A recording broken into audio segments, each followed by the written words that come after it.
Hi అండి, అందరు ఎలా ఉన్నారు? నేను మీ వెంకటరమణని మన లాస్య ఛానల్ నుంచి. రెగ్యులర్గా మనం వీడియోలోకి వెళ్ళే ముందర ఖచ్చితంగా నా ఛానల్ అయితే మీరు సబ్స్క్రైబ్ చేయండి. చాలా బ్లెస్సింగ్స్ ఇచ్చిన వాళ్ళు అవుతారు, సపోర్ట్ చేసిన వాళ్ళు కూడా అవుతారు.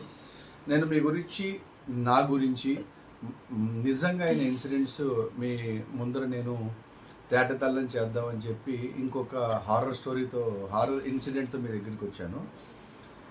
ఒక ఫ్యామిలీ ఉండేది. మదర్, ఫాదర్, ఇద్దరు అబ్బాయిలు ఉండేవాళ్ళు.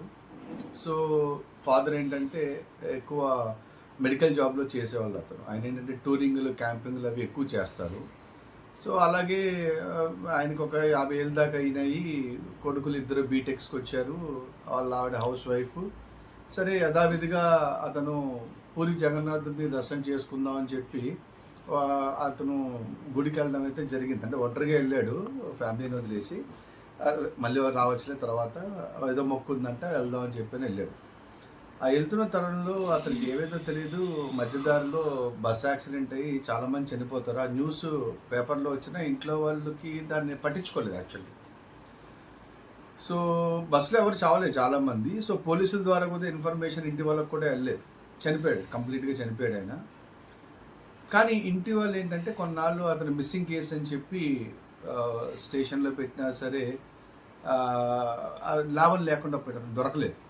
సరే ఇంకా ఆయన బతికే ఉన్నాడు అనే ఉద్దేశంతో ఇంట్లో వాళ్ళు ఏంటంటే కర్మకాండలు అవే నిర్వర్తించారు. ఆయన ఎప్పటికప్పుడు వస్తాడులే అనుకుని వదిలేశారు.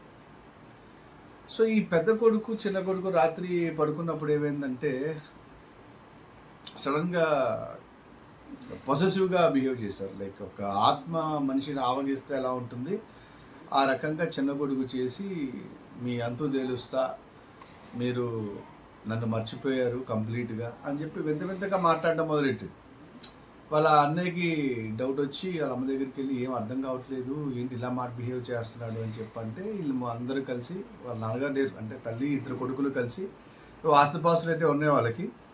So Hanuman temple, Balaji Hanuman temple దగ్గరికి తీసుకెళ్తే ఈ చిన్న కొడుకుని వాళ్ళు చైన్స్తో కట్టేస్తారు. వాళ్ళ అమ్మ అంటే ఎందుకు ఇలా కడుతున్నారు, మానసిక సమస్య ఉంది, భగవంతుడి దగ్గరికి వచ్చి ప్రార్థించుకుంటే పోతుందని వచ్చాము అని చెప్పంటే, కాదమ్మా దీనికి చాలా పెద్ద స్టోరీ ఉంది, మాకు చూడంగానే అర్థమవుతోంది. మీ అబ్బాయి అయితే కాదు అతను, మీ అబ్బాయిని ఎవరో పొసెస్ చేశారు, ఆవగించారు, అతను మాట్లాడుతున్నాడు ఇక్కడ, అందుకని పెద్ద జాలి తలవకు, అసలు ఇంటెన్షన్ ఏంటో తెలుసుకుందాం అని చెప్పి వాళ్ళ అబ్బాయిని ముగ్గులన్నీ వేసి మధ్యలో కూర్చోబెట్టారు. మధ్యలో కూర్చోబెట్టిన తర్వాత అతని కళ్ళు పిల్లిగుడ్డుల్లో అయిపోయాయి, అంటే తెల్లగా అనమాట. అండ్ నువ్వు ఎవరు అని అడుగుతాడు అక్కడ పూజారి. అంటే హనుమంతుడి టెంపుల్ చాలా పెద్ద టెంపుల్ అది. అక్కడ నువ్వెవరు అని అడిగితే నేను చెప్పను అంటాడు. లాగిపెట్టి కొడతారు. హనుమంతుడిది ఒక దండ తీసి చూపించేసరికి వణికిపోతుంది అనమాట ఆ దెయ్యం, ఈ అబ్బాయిని ఆవగించిన దెయ్యం. ఇమ్మీడియట్గా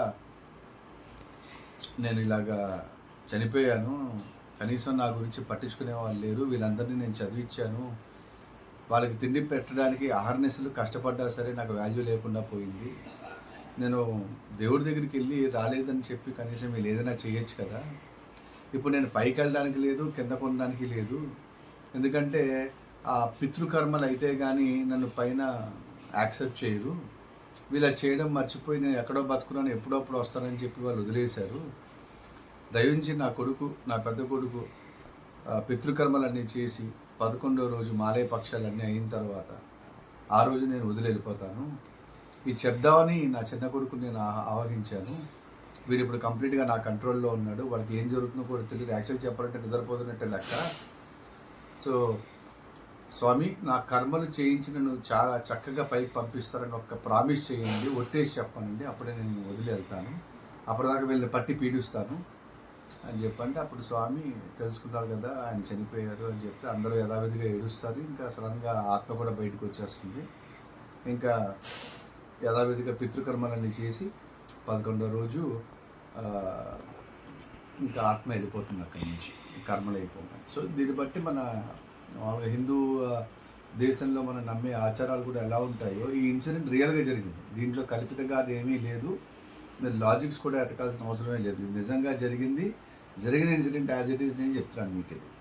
అది సో మన ధర్మం ప్రకారం ఏంటంటే ఖచ్చితంగా ఎవరైనా చనిపోతే మన ఇంట్లో వాళ్ళు మైల పడాల్సిందే. మనం పూజా కార్యక్రమాలు కంప్లీట్గా చేయాల్సిందే. ఫైనల్గా ఆ రోజు వాళ్ళు వదిలి వెళ్ళిపోయే రోజు మాత్రం కాకికి మనం పెట్టాలి. ఆ కాకి వస్తే ఉంటుంది, అదే ఫైనల్ అనమాట. ప్రతి సంవత్సరం కూడా ఒకసారి మన పెద్దవాళ్ళని గుర్తు చేసుకుంటాం. సో ఇది జరగలేదని ఆయన ప్రొజెస్ చేశారు. హ్యాపీగా ఇప్పుడు ఆయన వెళ్ళిపోయాడు. ఫ్యామిలీ సుఖంగా. ఈ వీడియో కనుక మీకు నచ్చినట్టయితే ఖచ్చితంగా మీరు సబ్స్క్రైబ్ అయితే చేయండి, లైక్ చేయండి, షేర్ చేయండి, గంట సింబల్ మీకు కొట్టండి. కొత్త వీడియోస్ ఏమైనా వస్తే మీకు తెలుస్తాయి, నోటిఫికేషన్స్ వస్తాయి. Thank you. శుభరాత్రి. బాయ్. ఇట్లు మీరు